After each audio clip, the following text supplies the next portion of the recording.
কে বই করেন আমি তাদের উদ্দেশ্য বলি।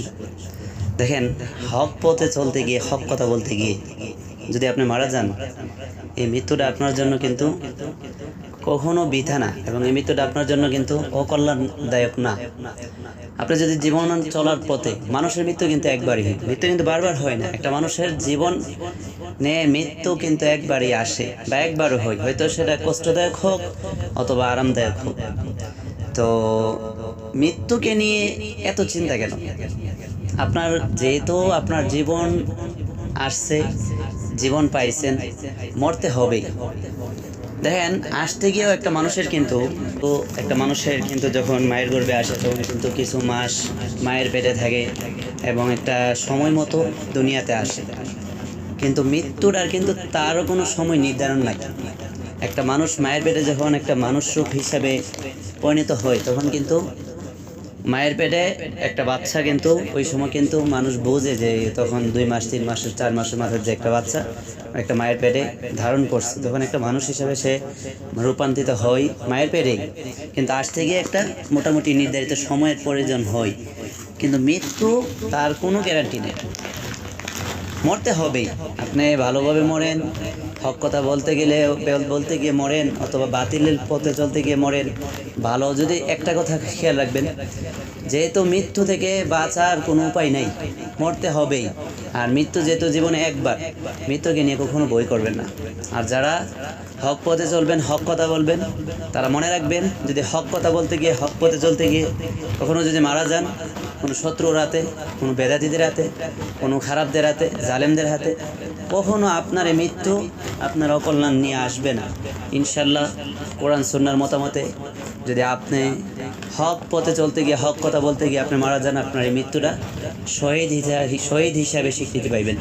তো এই জন্য আমি যারা মৃত্যুকে বই করেন তাদের উদ্দেশ্য বলি, মৃত্যুকে বই করবেন না। কারণ মৃত্যু জীবনে একবার, মৃত্যু বারবার আসে না। আর সেই মৃত্যুটা যদি আপনার ভালো পথে চলতে গিয়ে, হক কথা বলতে গিয়ে জালেমদের হাতে হয়, সেটা আপনার শহীদ মৃত্যু। আর শহীদ মৃত্যু সবাই কবলে জুটে না। তাই এই জন্য কখনো মৃত্যুকে বই করবেন না। মৃত্যু একবারই, মৃত্যু বারবার না। মৃত্যুর যন্ত্রণা বারবার সহ্য করতে হবে না, একবারই। আর সেই মৃত্যুটা যদি আপনার ভালো পথে আসে, সম্মানদায়ক পথে আসে, এবং দিন কায়েমের জন্য, অথবা আপনি হক কথা বলার জন্য, সেই হক কথাটা আপনার পারিবারিক হইতে পারে, রাষ্ট্রিক হইতে পারে, তারপরে ধর্মের বিষয় হইতে পারে, বা জীবন চলার পথে হইতে পারে। তবে হক পথে চলবেন, হক কথা বলবেন, হকের বটন থাকবেন। যদি মারাও যান, আপনি ইনশাল্লাহ দুনিয়া ও আখেরাতে আপনি সম্মানিত একজন ব্যক্তি হিসেবে গ্রহণযোগ্য হবেন এবং স্বীকৃতি পাইবেন। এই জন্য মৃত্যুকে কখনো বই করা যাবে না। যারা ইমানদার, মুত্তাকি, তারা কখনো মৃত্যুকে বই করে না। কারণ তারা শহীদি মৃত্যুর জন্য আর আল্লাহ তাআলার কাছে দোয়া করে। তাদের একটা তামান্না, একটা মাকসাদ, একটা নেক আশা থাকে যে যদি শহীদি মৃত্যু হয়, কতই না আমার জন্য, আমার জীবনের জন্য আমার উপকার হইতো, আমার কতই না ভালো হইতো। এজন্য মৃত্যুকে বই তো তারাই করবে যারা ইহুদি, নাসারা বা বেদিন, বা যারা নাকি দোষী, তারা মৃত্যুকে বই করবে। যে হ্যাঁ, আমি যদি এখনই মারা যাই, তাদের জন্য যারা দোষী, তারা দুনিয়াতে তারা থাকতে পারলে, বাঁচতে পারলে তারা বাঁচলো, মারা গেলেই তাদের শেষ।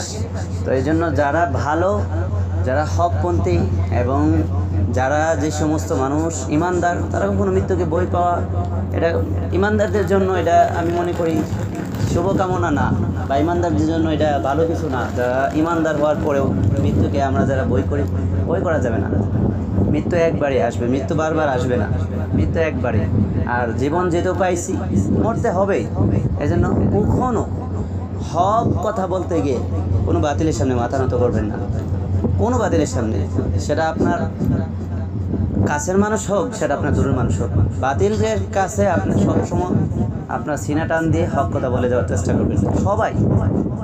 কারণ যারা বেঈমান, যারা খারাপ, তারা মৃত্যুকে বই করে। ইমানদাররা কখনো মৃত্যুকে বই করতে পারেই না, কারণ ইমানদাররা আরও শহীদ মৃত্যুর জন্য আল্লাহর কাছে দোয়া করে।